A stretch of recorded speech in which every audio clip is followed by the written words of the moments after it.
আমাদের বিরোধী দলের নেতা বলেছেন যে নির্বাচন হয়েছে সেই নির্বাচনে আমাদেরকে ষড়যন্ত্র করে জোর করে হারিয়ে দেওয়া হয়েছে।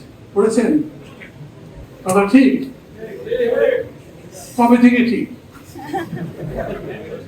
এই উপলব্ধি কবে হলো? যেদিন ভোটের রায় ঘোষণা করা হয়েছিল সেদিন বুঝতে পারেননি?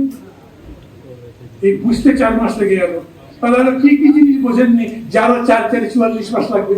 এরকম হতে পারে না? কাউকে ছোট করছি না, যিনি বলেছেন তাকে আমি ব্যক্তিগতভাবে খুবই সম্মান করি। একজন জ্ঞানী মানুষ, ভালো মানুষ, এবং তিনি রাজনীতি আন্তরিকভাবে করেন। সব মানবার পরে আমি বলছি এটা এমন একটা জিনিস, এই যে জুলাই অভ্যুত্থান নিয়ে আমরা এত কথা বলি, আমাদের মধ্যে কত আবেগ আছে, আমরা কিভাবে জীবন দিয়েছি, এইরকম লড়াই সারা বিশ্বে কম হয়েছে যে সরাসরি বুক চিকিয়ে বুকের মধ্যে গুলি দিয়ে দেখেন। এই উপমহাদেশের মধ্যে দেখেন পৃথিবীর মধ্যে কটা দেখাতে পারবে সেই কাজ করে আমরা দেখিয়েছি। যেটা যে বলে না, সাবাস বাংলাদেশ, পৃথিবী অবাক তাকিয়ে রয়, জ্বলে পুড়ে বলে সরকার এবং মাথা নোয়াবার নয়। আমরা মাথা নত করি নাই।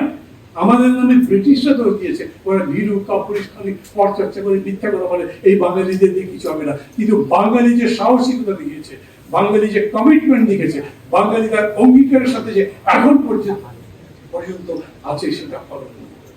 আপনারা হয়তো অনেক মুক্তিযুদ্ধ দেখেছেন, অনেকে দেখেননি।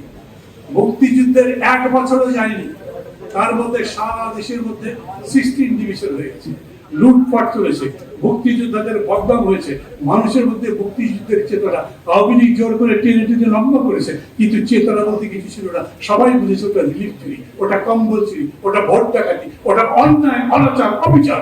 ওগুলো কোনোভাবেই মুক্তিযুদ্ধের চেতনা হতে পারে না। সেই চেতনার জায়গা পরিবর্তন করে শেষ হয়ে যখন গেছে, আজকের দিকে যদি তাকান তাহলে দেখবেন 2 বছর পার হয়েছে তবু জুলাইয়ের চেতনা কিন্তু বলছে।